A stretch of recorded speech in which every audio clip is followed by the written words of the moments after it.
Todos vamos a empezar con el tema uno: infección fúngica invasiva intrahospitalaria por mucormicosis hongo negro. Yo soy la médico infectólogo Susana Zurita, integrante del Laboratorio de Referencia Nacional de Micología de Salud Pública, el Instituto Nacional de Salud. Entonces, en primer lugar, tenemos que ubicar de que los hongos que producen la mucormicosis se encuentran dentro de la orden de mucorales. En la figura de la derecha arriba vemos pues de que eh, pertenecen al reino fungi en la división Eumycota en el filo Zygomicótica. Esta orden mucorales ha sufrido varios cambios los últimos años debido a los estudios filogenéticos moleculares, donde usan la región ITS para poder ubicar las especies de esta orden de mucorales.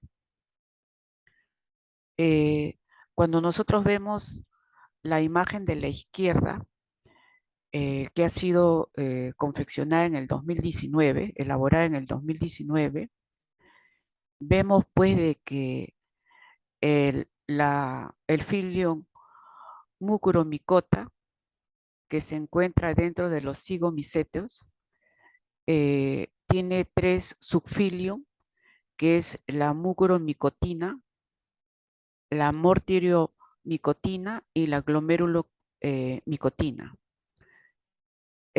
Todas ellas están relacionadas con ubicarse en plantas en el suelo, pero vemos que dentro de la mucoromicotina se encuentra recién la orden mucorales, ¿no? Entonces, la orden mucorales se ha diferenciado ya definitivamente de las otras, como son las endogonales y las umbeloxidales, ¿sí?, que antes se confundían.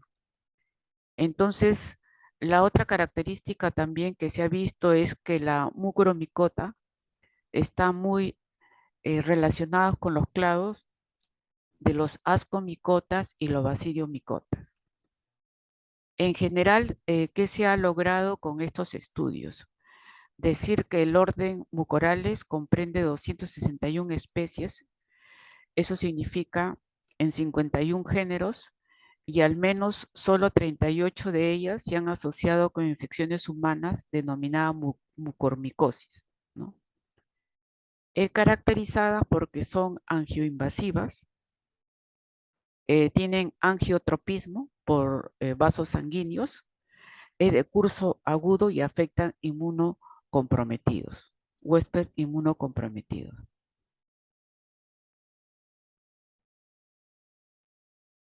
La característica de este orden, el ciclo de vida de estos orden que se encuentra dentro de los zigomicetos, tiene una fase sexual y una fase asexual. Eh, la fase sexual, que está con la flecha amarilla y dice B, vemos pues que va a haber un apareamiento de hifas de manera ploide, luego se conjugan y crean el denominado cigosporangio, donde ya encontramos dos núcleos que se fusionan y forman el cigote diploide como resultado de una cariogamia, ¿no? Entonces, esta es la fase sexual que se puede corroborar en el ciclo de vida donde está el orden de los mucorales. Pero también tenemos la fase asexual, ¿no? Es la más conocida, en el cual vemos que las hifas producen esporangios que contienen numerosas esporangiósporas haploides, y estas se van a dividir por mitosis. Estos esporangios se rompen, tal como se ve acá, cómo se rompe, y liberan las esporas, ¿no?, que son de reproducción asexual por mitosis, y vuelven a germinar pues en hifas. Entonces, este es el ciclo de vida que se ve dentro de la orden de los mucorales. La morfología de los mucorales, para poder diferenciar una especie y otra especie, se tiene en cuenta esta imagen que estoy señalando, en el cual vemos pues de que parte es una reproducción, esta característica es de una reproducción asexual. Eh, te- Tenemos que la hifa denominada esporangióforo proviene de una hifa fértil. Esta se dilata y vamos a tener al esporangio que contiene a las esporas múltiples que se encuentran dentro de este esporangio y se denominan esporangiósporas, ¿sí? Cuando el esporangióforo penetra al esporangio, con todo va a formar una estructura infértil llamada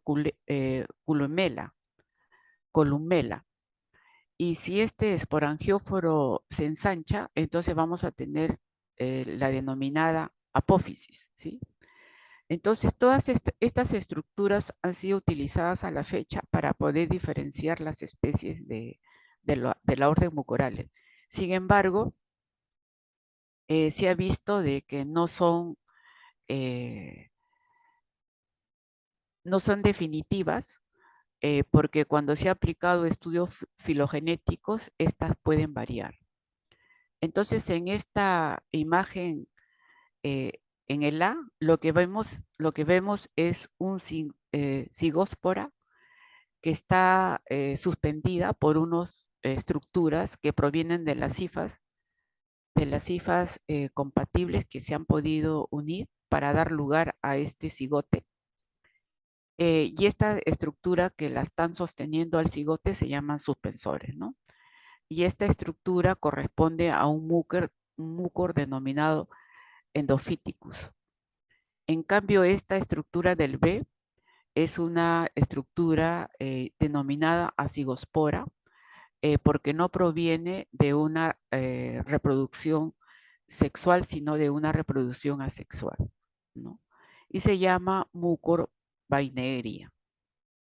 En el B, lo que llama la atención es que estos suspensores que sostienen al cigote son diferentes, son desiguales y corresponden al mucor múltiple. Acá tenemos en el D un micelio joven con esporangióforos recurvados, ¿no? Acá tenemos en el E esporangióforo recurvado. En el F tenemos a la culomela vacucela recurvado también. Acá tenemos una esporangio que hay una zona que recién se va a abrir para poder salir las esporangióforos. Y acá en el H vemos un esporangio recargado, ¿sí? Recargado de esporas, ¿sí? Denominado pileira. Y el I es un esporangióforo complejo, ¿no? Vemos que está ramificado y portador de esporangiola. Y la esporangiola significa que solamente tiene una espora por vez, ¿sí? Y en el J estamos viendo una imagen en el cual vemos ramas de esporangióforos curvados con culomelas, ¿sí? Y vemos que ha desprendido varias esporangióforas, ¿no? Esta es la Circinella umbellata. Y en el K estamos viendo hifas de rizopos, ¿sí? Las hifas de rizopo microsporus en tejido pulmonar humano.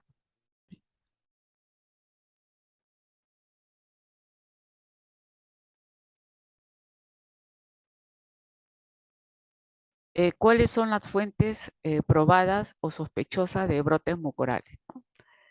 Primero, tener en cuenta que los mucorales, el lugar de crecimiento es la materia y suelo en descomposición, tal como se ve acá.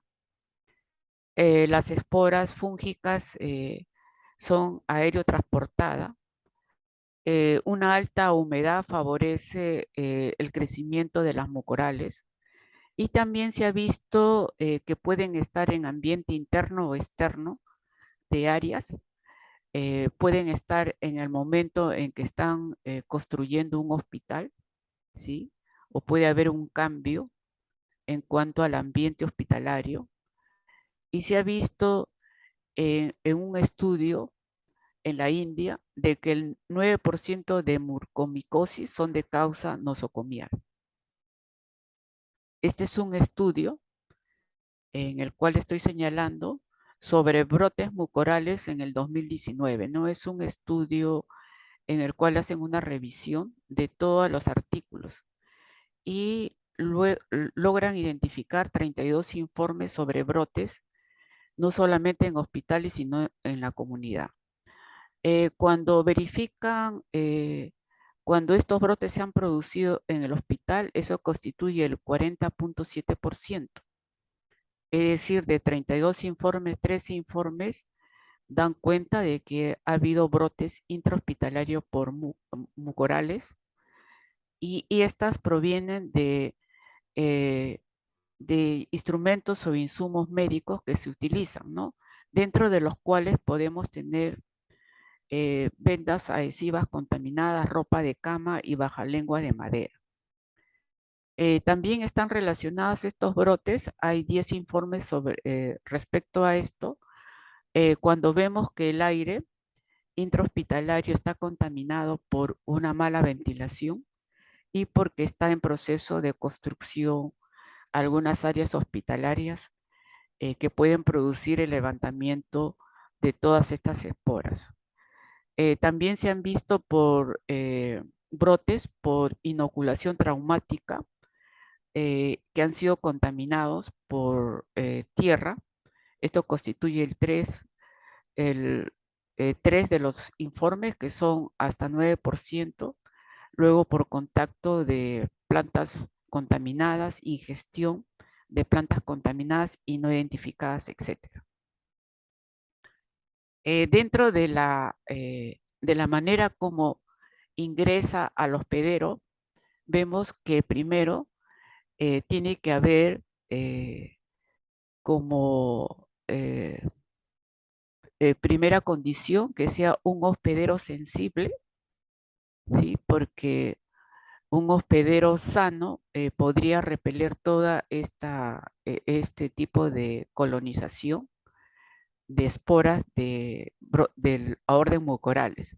Entonces, cuando se trata de un hospedero sensible, este lo puede adquirir vía inhalatoria y está correlacionado con el cuadro clínico de una mucormicosis rino órbito cerebral o pulmonar. También puede ser vía digestiva y te da un cuadro gastrointestinal por implantación cutánea, por una inoculación tal como estamos viendo por brotes, puede ser diseminada u otros cuadros clínicos que se pueden dar.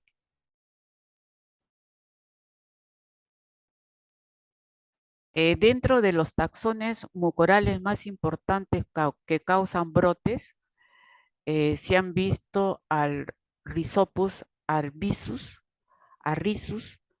al Rhizomucor pusillus, a la Lectemia corymbifera, ¿sí? Teniendo en cuenta las características que hemos visto, y al mucor circiloides, ¿sí? Entonces, estos taxones han sido involucrados como causante de brotes y como conclusión de este estudio que se ha hecho en el 2020, ¿sí? Donde se ha evaluado los brotes mucorales, vemos que las especies más prevalentes fueron Rhizopus, Arrisus, el Rhizopo microsporus, fueron causantes del 57% de los brotes. El género Rhizomucor dominó en los brotes relacionados con aire contaminado, mientras que los brotes de las especies Lestemia y Mucor circinoides se transmitieron por contacto directo. Entonces, este estudio es muy importante para tener en cuenta cuáles estarían implicados como causante de brotes. La epidemiología global de la mucormicosis, tal como se ve en este estudio que se hizo en el 2019, se encuentra en primer lugar, pues, la diabetes mellitus, ¿no? Entonces vemos acá las barras azules en todos los estudios que se han hecho, en todas las búsquedas bibliográficas. En primer lugar está la diabetes mellitus y en segundo viene un paciente diabético con cetoacidosis, ¿no? Con cetoacidosis y luego vienen eh, los problemas malignos hematológicos.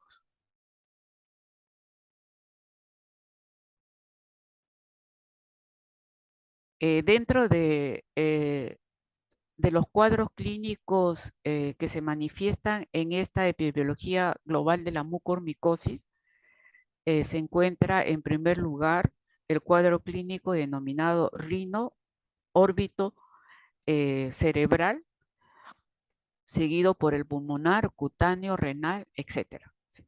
Entonces, es muy importante saber esto porque cuando el paciente no es diagnosticado de mucormicosis a tiempo, la mortalidad puede llegar entre 90 a 100%.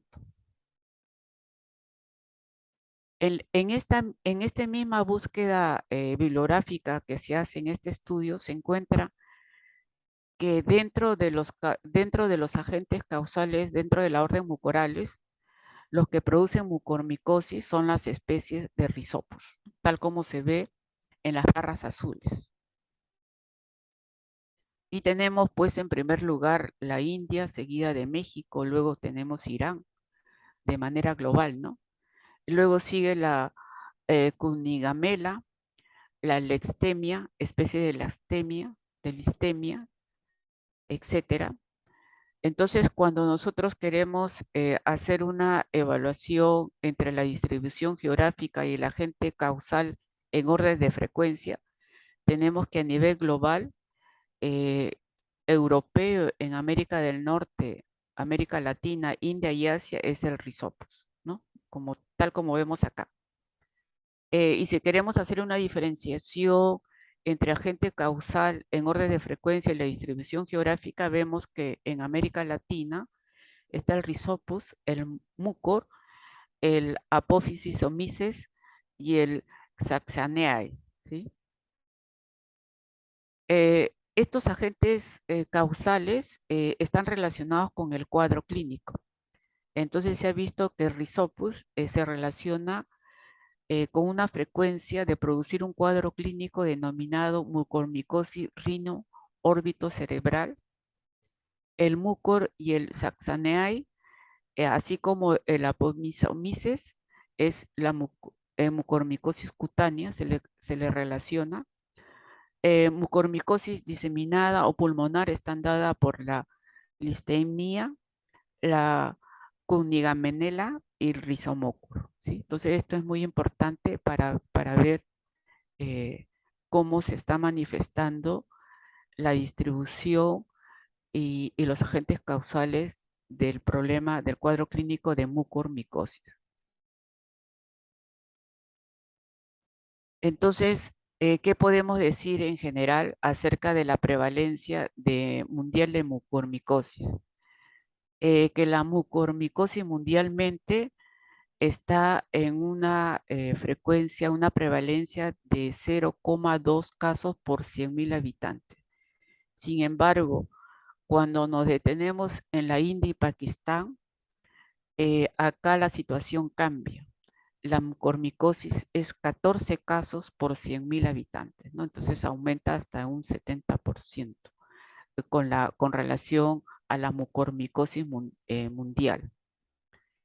Cuando queremos ver la mucormicosis asociada a la COVID-19, cuando nosotros hablamos de mucormicosis asociada a la COVID-19 se le denomina CAM, que son las siglas en inglés. Entonces, cuando hacemos esa situación mundial, vemos que la mucormicosis asociada al COVID-19 es hasta un 71% de casos en el mundo que se registran en la India. La letalidad de estos pacientes es hasta 36,5% y Y cuando se ve la letalidad a nivel global de mucormicosis asociada a COVID, esta sube a 61,9%.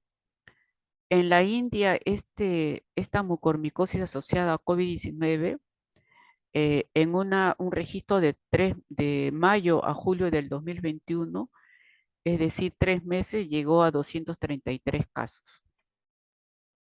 En el Perú hay una alerta que sacó el MINSA, ¿no?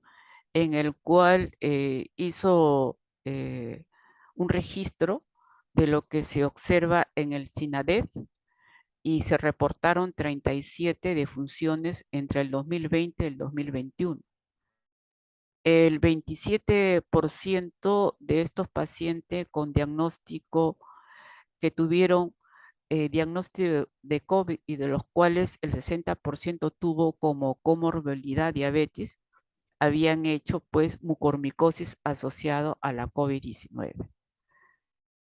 Y el resto, y con respecto al lugar de la defunción, 4 estaban en Lima, 2 en el Callao, 1 en Tacna y así, ¿no? El rango de edad estuvo entre los 7 a 80 años, siendo la edad promedio 51 años. Entonces, estos son los casos de CAN reportado en el Perú entre el 2020 y el 2021.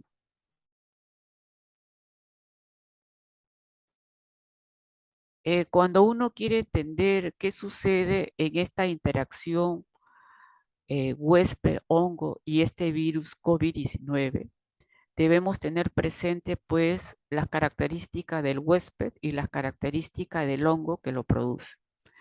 Dentro de las características del huésped, los componentes de la respuesta inmune es muy importante, ¿no? Para que pueda dar una respuesta a la colonización del hongo.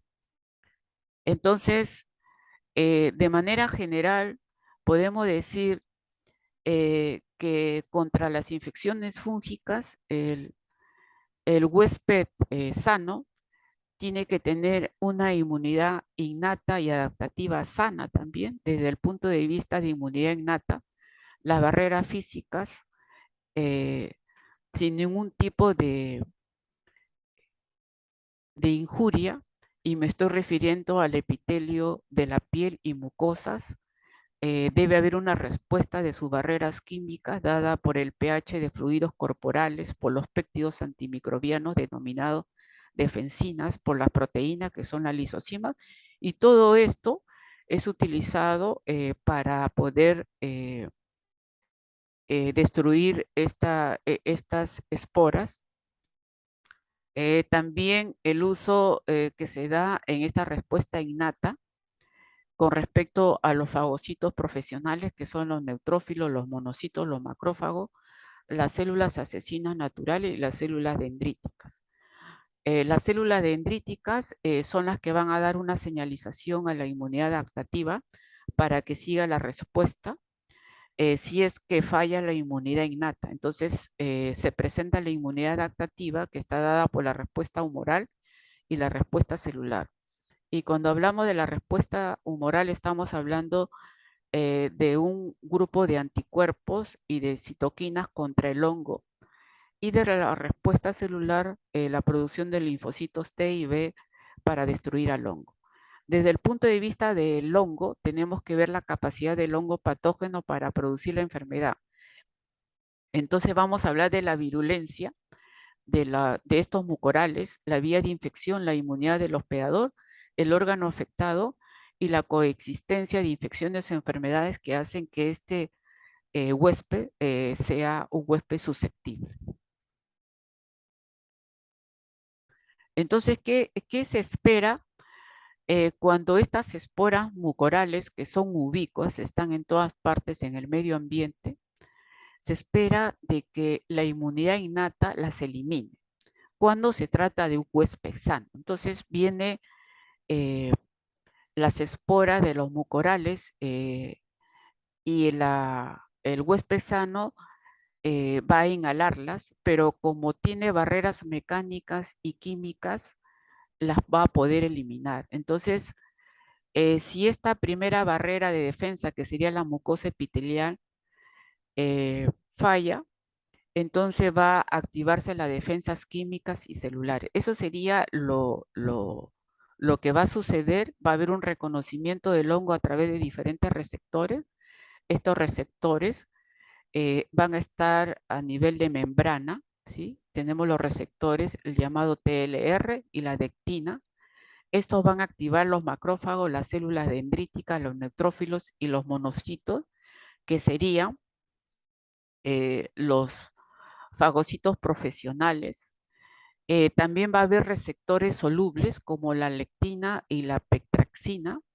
Entonces se va a constituir con complementos, lisosimas, péptidos catiónicos. Todo este reconocimiento hace pues de que haya una liberación de citoquinas, haya una maduración de célula dendrítica y presentación del antígeno. Entonces, las células dendríticas son células que van a dar información a la respuesta inmune adaptativa para que pueda producirse los linfocitos T y la producción de anticuerpos. También va a haber una maduración de los macrófagos, neutrófilos y monocitos. Los receptores solubles y los receptores transmembrana, al producir toda esta liberación, va a haber una activación de procesos de degradación y oxidación y acidificación, más la respuesta adaptativa, entonces va a haber una destrucción del hongo. ¿Sí? Eso es lo que se va a lograr cuando el que responde a esta colonización es un huésped sano. Sin embargo, cuando hay trastornos de neutrófilos desde el punto de vista cualitativo o cuantitativo, entonces vamos a ver que estos son factores de riesgo para que este huésped tenga mucormicosis. Entonces, un huésped inmunosuprimido va a tener una menor eficiencia en destruir las esporas mediante la fagocitosis. Va a haber una diferencia en cuanto al reconocimiento de moleculares asociados a patógenos, ¿sí? Entonces el huésped no va a tener esa característica que se requiere para poder identificar a la estructura del hongo, a la estructura fúngica. Va a haber una diferencia en la composición de la pared celular. Se han encontrado diferencias en el patrón de citoquinas producidas. Entonces, las principales citoquinas producidas por los mucorales son las interleuquinas 6 y,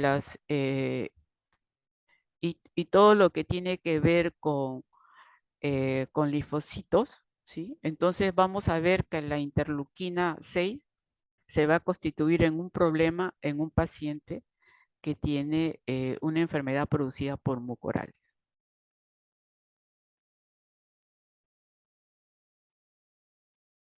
Cuando nosotros vemos los factores de virulencia que corresponde al hongo, en este caso a los mucorales, vemos que el tamaño de las esporas sí es importante, porque le va a dar facilidad a ingresar por las fosas nasales y en algunos de ellos llegar hasta pulmón. Pero como hemos visto, depende de qué huésped es. Si es un huésped sano, entonces se va a producir toda esa cascada que hemos visto de la respuesta innata y la respuesta adaptativa, y esta va a ser destruida.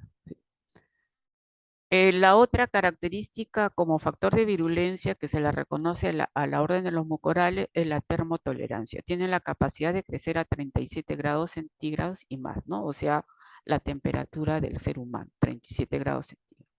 Secreta enzimas, presenta genes que codifican para enzimas líticas, ¿sí? Entonces puede surtirse de componentes de la célula del huésped para nutrirse.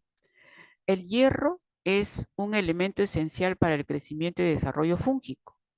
Entonces, la sobrecarga de hierro per se es un factor de mayor riesgo para mucormicosis. Y vamos a ver que el hierro se va a producir por diferentes causas durante esta asociación de mucormicosis y COVID-19. Lo otro que se ha visto dentro de los factores de virulencia es que la orden mucorales invaden las células endoteliales por un mecanismo de endocitosis. por medio de una proteína regulada por glucosa, ¿sí? Que es la GRP78, que es específica para los mucorales. Asimismo, se ha evidenciado tanto in vitro como en vivo que altos niveles de glucosa, como ocurre en la cetoacidosis diabética, induce a una mayor expresión de la proteína GRP78.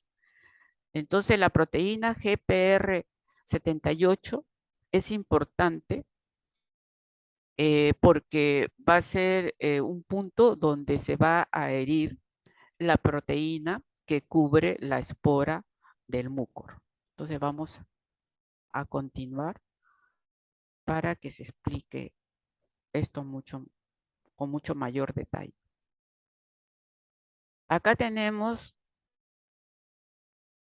acá tenemos el COVID-19, el SARS, que ha ingresado por la mucosa nasal, ¿no? Entonces, eh, esta mucosa nasal ya per se en este paciente está dañada, ¿no? Hay una oxigenoterapia de alto flujo prolongada, entonces tenemos una mucosa nasal dañada, ¿no?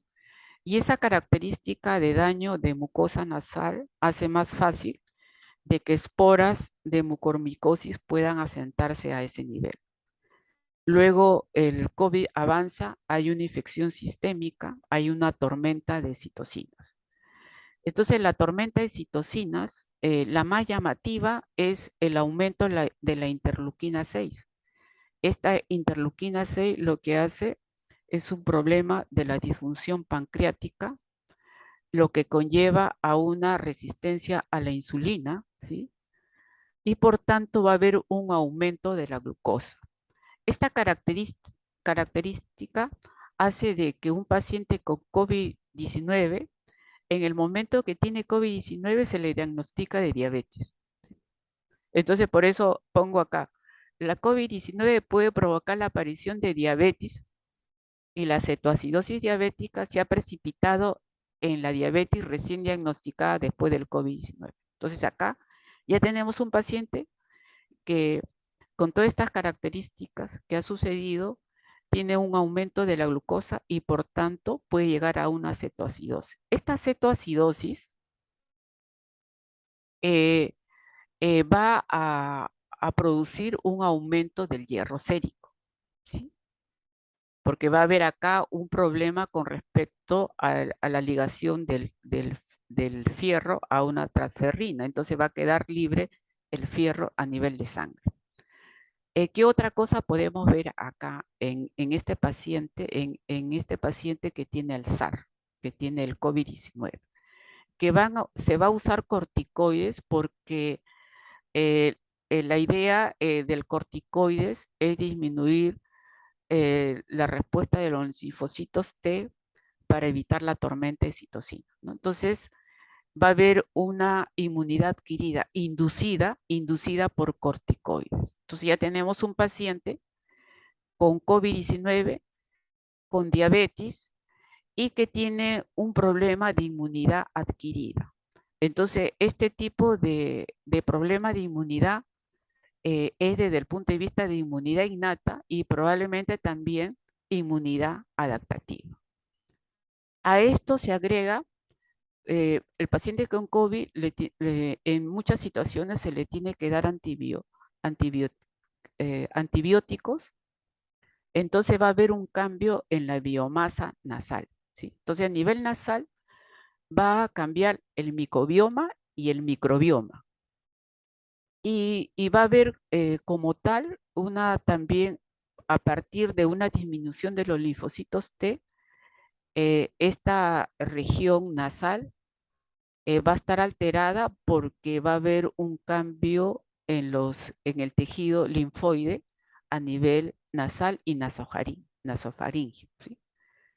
Al ingresar los mucorales, pues encuentra una situación de un paciente con COVID-19 severo, que ha tenido estas características, tiene una diabetes, tiene un aumento de glucosa, tiene una cetoacidosis, tiene aumento de fierro y todas las características, tiene inmunidad adquirida, tiene una inmunidad innata disminuida, entonces los mucorales van a poder progresar con respecto a la colonización y luego a la invasión.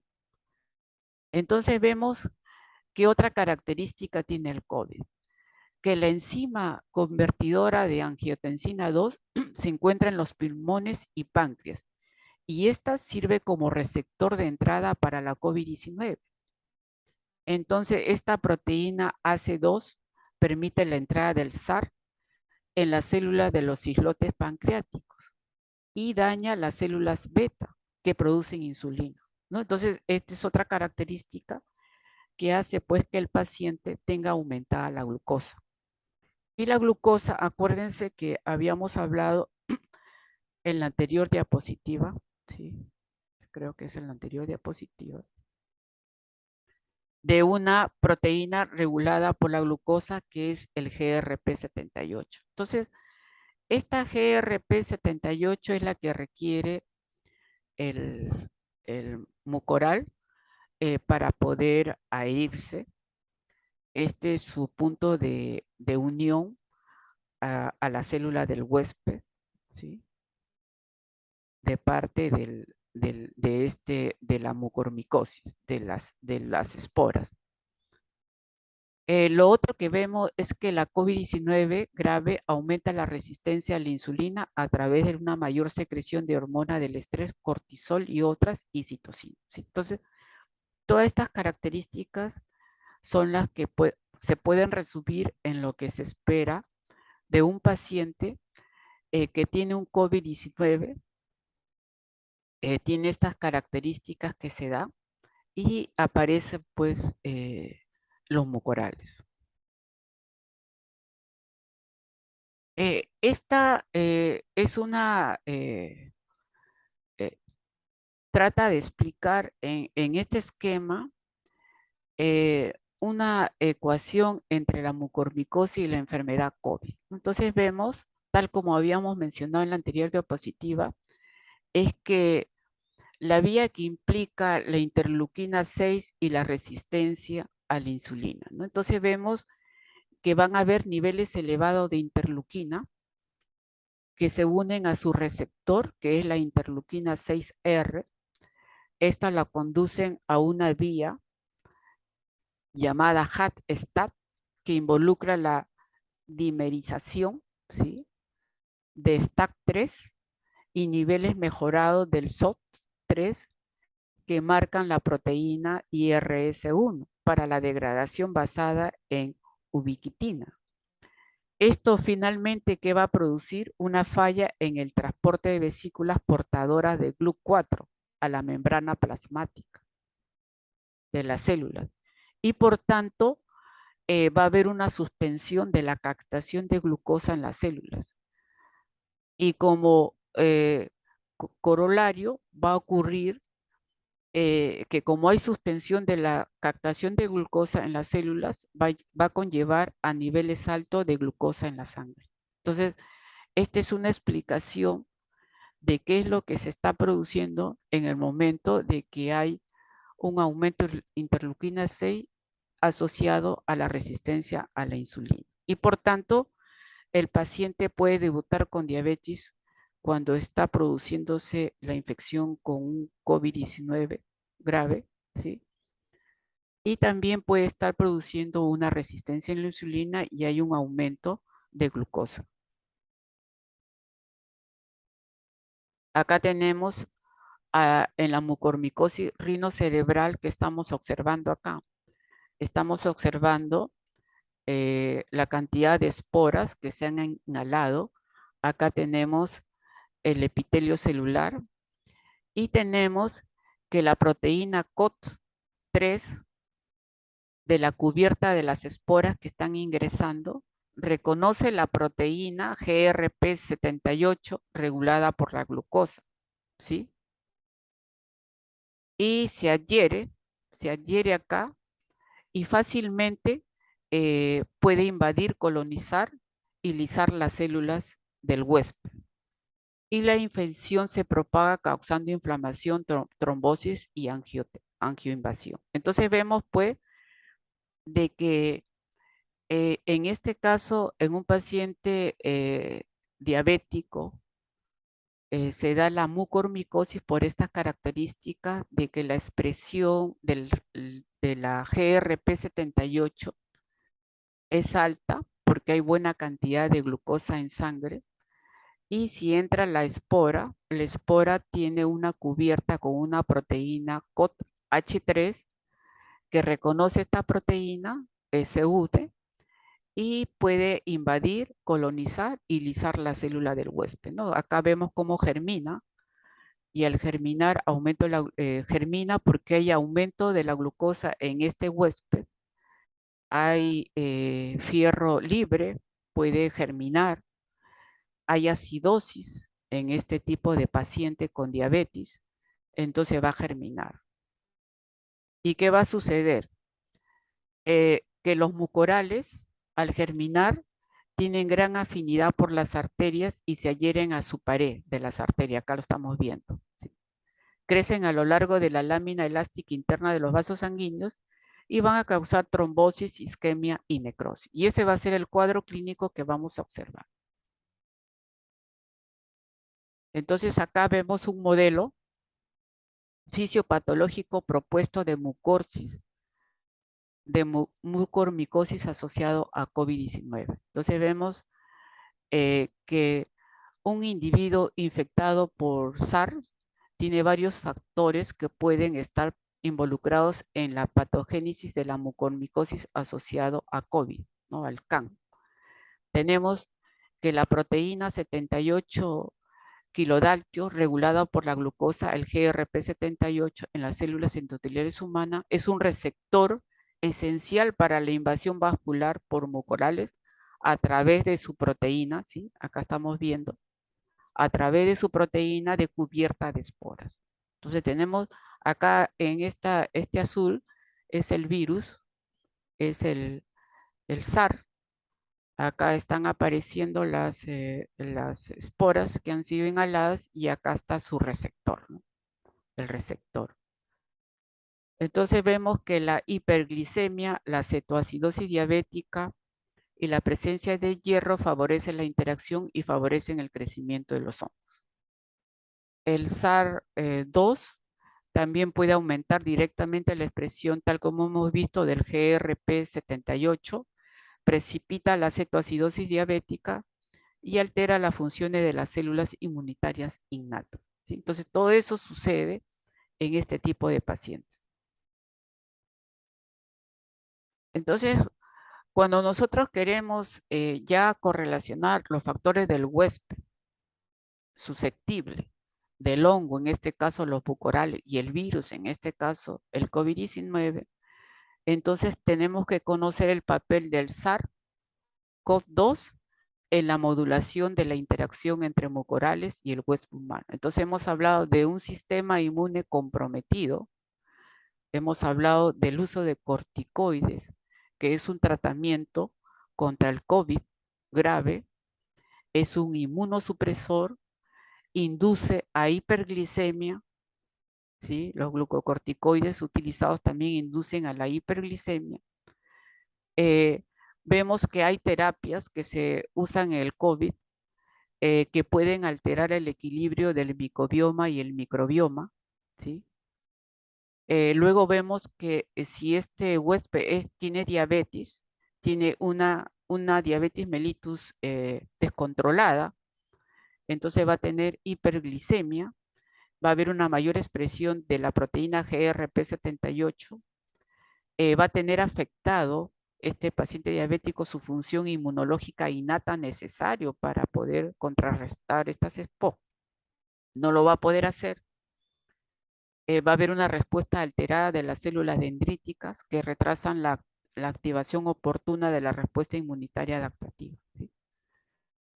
Con respecto al metabolismo del hierro, va a haber una hiperferritemia, que es un rasgo del COVID-19 necesario para que el mucoral pueda germinar. Va a haber una cetoacidosis diabética y al haber una cetoacidosis diabética, se ha habido que el cetoácido beta hidroxibutirato compromete la capacidad de la transferrina para quelar el hierro y esto favorece el desarrollo del hongo y el fierro favorece el desarrollo del hongo. Entonces va a haber todas estas dificultades. Va a haber una disfunción epitelial porque en el COVID-19 está asociado con endotelitis vascular, vía fácil de entrada, ¿no? Para que pueda entrar las esporas del mucoral. Va a haber una contaminación también de los equipos para tratar el COVID. Si existe eso, entonces esto se constituye en un medio de transporte del hongo, en este caso de la orden mucoral, ¿no? Entonces, toda esta situación hay que tener en cuenta para entender la mucormicosis asociado a un paciente que tiene COVID. Entonces, cuando uno quiere hacer una relación temporal entre la infección COVID y los mucorales, esta asociación, esta relación se puede dar al inicio durante la infección activa del COVID, así como en el periodo de convalecencia e incluso 6 semanas posterior al diagnóstico de COVID-19. Entonces se ha visto durante la infección del COVID-19 la afección de la mucormicosis en este paciente o después del diagnóstico, posterior al diagnóstico COVID-19, 6 semanas después. Y dentro de los factores que contribuyen a una mayor incidencia de mucormicosis en pacientes con COVID-19, vemos pues que ya no solamente la diabetes, sino estamos involucrando más enfermedades que tienen que ver con la respuesta inmune que tendría estos huéspedes con respecto a la destrucción de la espora de la orden mucorales, ¿no? Entonces, pero también estamos involucrando infecciones nosocomiales, que también ya lo hemos descrito en los brotes eh, que se han publicado en el 2019.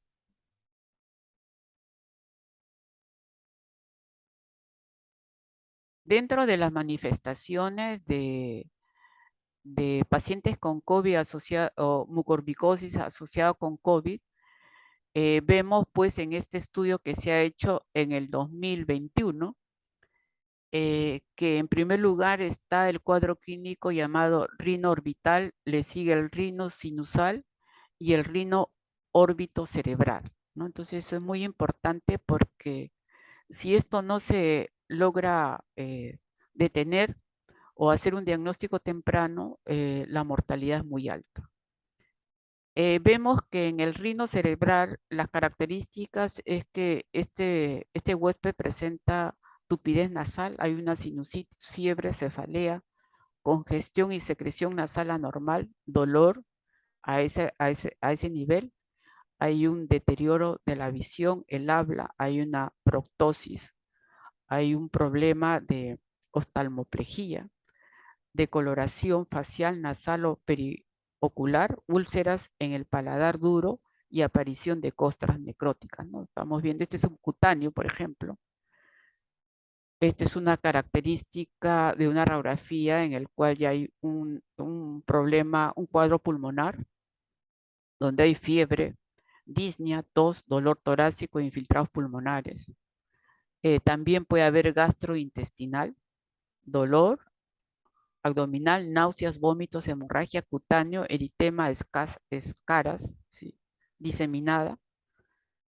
Y lo que se ve pues que cuando se involucra el factor de riesgo y el tipo de presentación en orden de frecuencia, vemos que en el paciente con diabetes mellitus, con o sin COVID, va a tener en primer lugar mucormicosis rino órbito cerebral, pulmonar y cutáneo, y con el COVID va a tener el cuadro clínico de mucormicosis rino órbito cerebral, ¿no? Y en neoplasias malignas también va a tener cuadros el rino órbito cerebral, pulmonar, cutáneo y diseminado. Y así vamos a ver diferentes, ¿no? Diferentes cuadros relacionándole el factor de riesgo que tiene el huésped.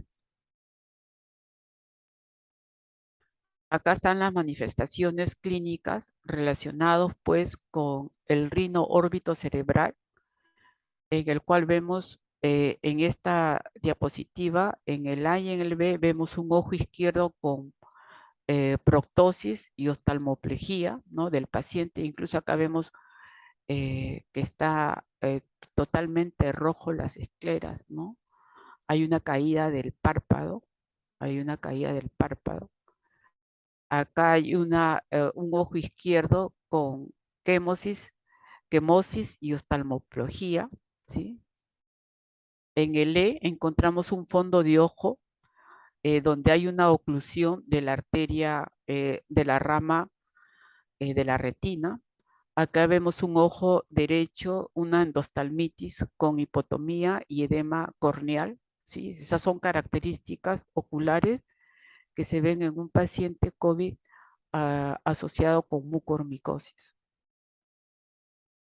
Y acá vemos que los síntomas de un cuadro clínico de mucormicosis rino órbito cerebral van desde la región nasosinusal, las características oftalmológicas que hemos visto, su fondo de ojo que también estamos observando acá en esta diapositiva, en estas imágenes, y también los signos neurológicos que acompañan a este cuadro mucormicosis rino órbito cerebral. Entonces, los signos y síntomas neurológicos van desde una alteración del nivel de la conciencia hasta crisis convulsiva.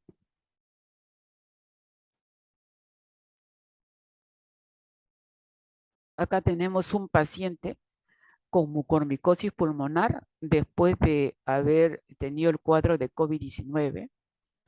Entonces vemos imágenes tomográficos en el A y en el B. Vemos pues, muestra cavidades engrosadas. Hay un nivel hidroaéreo en el lóbulo inferior izquierdo. Acá también se ve, ¿sí?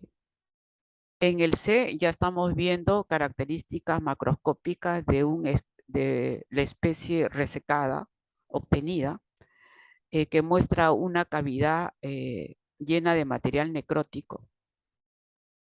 Y en la D vemos ya una fotomicrografía de que se observa hifas fúngicas afectadas anchas, que es lo que se ajusta a la morfología de la mucormicosis con un fondo necrótico, ¿no?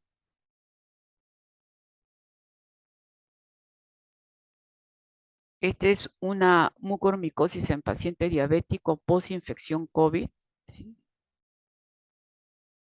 Acá vemos una proptosis, una equimosis, hay una parálisis de músculo oculomotor ojo derecho. Acá vemos una lesión necrótica, úlcera necrótica en el paladar con secreción purulenta. Acá se ve mucho mejor todavía el enfoque que se da. Acá vemos un acceso cerebral que se extiende toda la fosa posterior, ¿sí? Y afecta el hemisferio derecho del cerebelo y la protuberancia con recorrido anterior transtentorial hacia el lóbulo temporal, ¿no?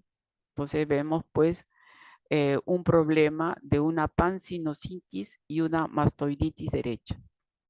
Son las características que se observan en estos pacientes cuando ya se produce el problema de la mucormicosis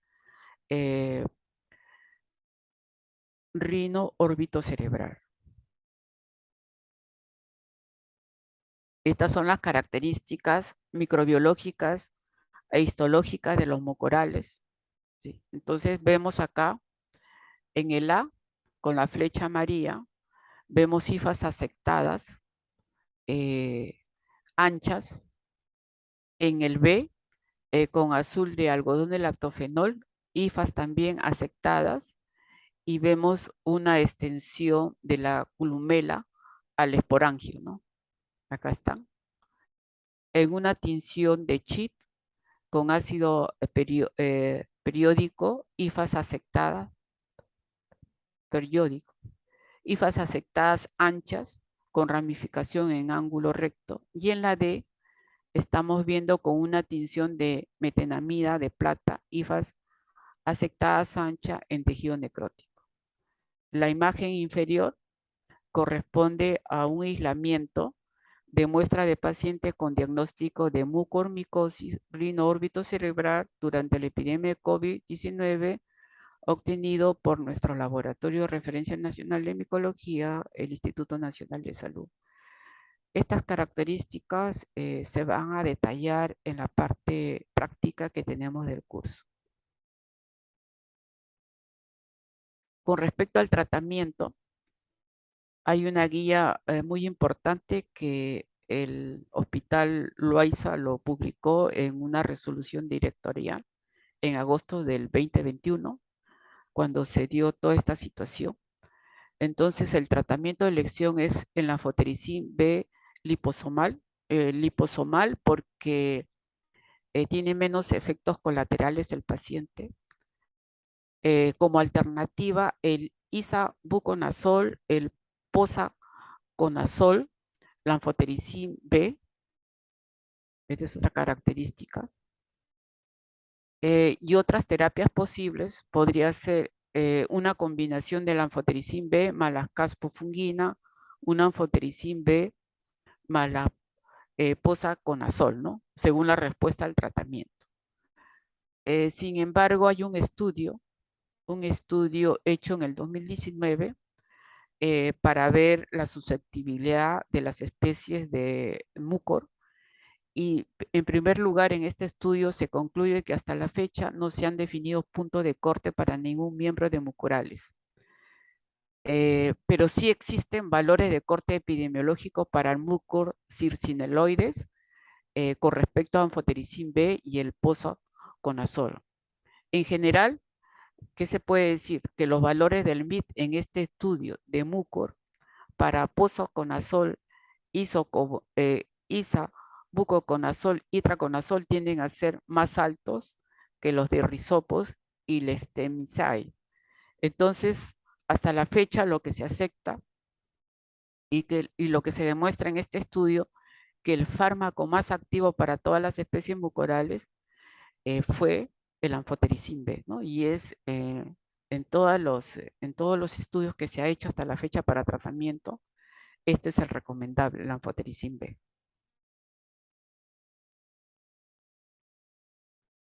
El tratamiento no solamente es tratamiento antifúngico, sino también es de abordaje, ¿no? Tiene que haber eh, un,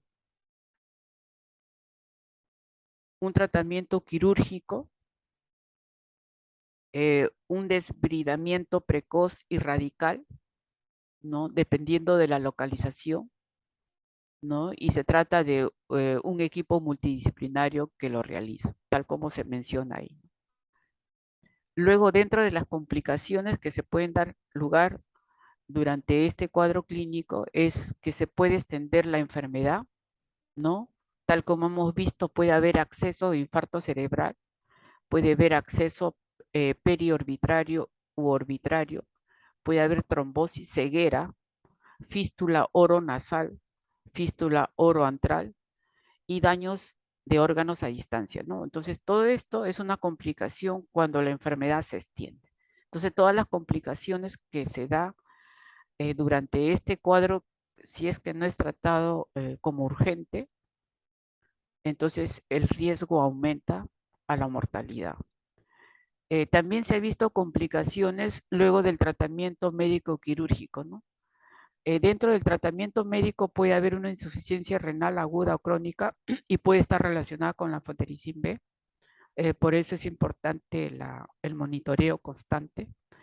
Dentro del tratamiento quirúrgico también puede haber una complicaciones o secuelas que se dan por deformidad facial o craneal permanente. A nivel nasosinusal puede haber una rinitis atrófica, puede haber una deformidad de la pirámide nasal. A nivel cavidad oral y paladar puede haber fístulas. Dentro de las secuelas neurológicas puede haber un déficit focal motor o sensitivo. Dentro de las orbitrarias puede haber una ceguera, etcétera. Entonces, el, esto entonces nos lleva a una reflexión con respecto a las conclusiones, ¿no? Entonces, en las conclusiones, ¿qué podemos decir habiendo visto toda esta situación?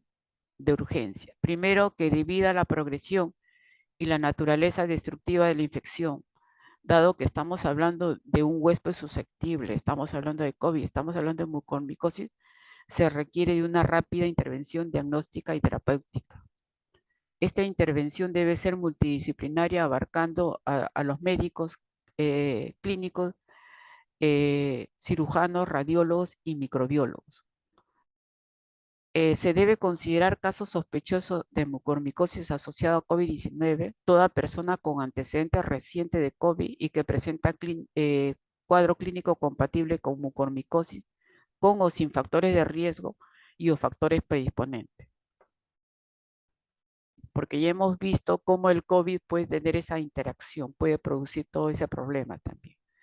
Signos y síntomas compatibles, lo podemos considerar caso sospechoso si es que este paciente presenta fiebre, dolor, inflamación, enrojecimiento en la zona afectada, aparición de escaras o costras necróticas, problemas en la visión, proctosis ocular, sinusitis, rinorrea purulenta, úlceras en paladar, ¿sí? Y si se trata de un problema pulmonar, puede ser sospechoso si tiene dificultad respiratoria, tos, hemoptisis y dolor pleural. Y dentro de los factores de riesgo que hacen a este huésped susceptible, pues vemos a la diabetes mellitus, especialmente aquellos con cetoacidosis diabética, el síndrome de inmunodeficiencia adquirida, ¿sí? Y ahí estamos viendo uso de corticoides, pacientes oncohematológicos, principalmente con trasplante hologénico de médula ósea y trasplante de órganos sólidos, pacientes en tratamiento actual o reciente con corticoides. Entonces, esto es una conclusión importante. Dentro de las recomendaciones tenemos pues recomendaciones que provienen de la Organización Panamericana de la Salud, Organización Mundial de la Salud, que dicen, recomienda considerar la sospecha clínica de mucormicosis como una emergencia médica. Y eso es muy importante, como una emergencia médica.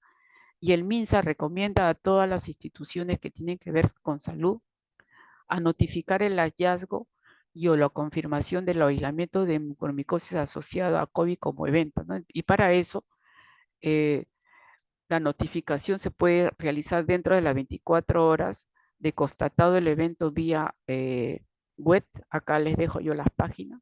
¿Sí? Eso es muy importante, como ya ven. eh, Se trata de la vida del paciente. Entonces, en primer lugar, en esta diapositiva, dar las gracias.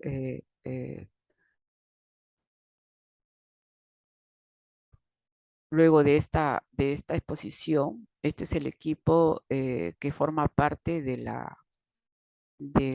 Laboratorio de Referencia Nacional de Micología. Falta actualizar esta foto. Esta foto fue antes de la pandemia. Y acá le dejamos el canal donde ustedes pueden acceder a 4 presentaciones que se hacen de mucormicosis. Y estas presentaciones están dadas eh, por diferentes países que han tenido este problema, y estas presentaciones han sido organizadas por la Organización Mundial de la Salud y Organización Panamericana de la Salud, ¿sí? En el marco de la Red Latinoamericana de Micología. Entonces los invito a que lo puedan escuchar. Esto está en este canal de Micología al Día. Muchas gracias por su asistencia.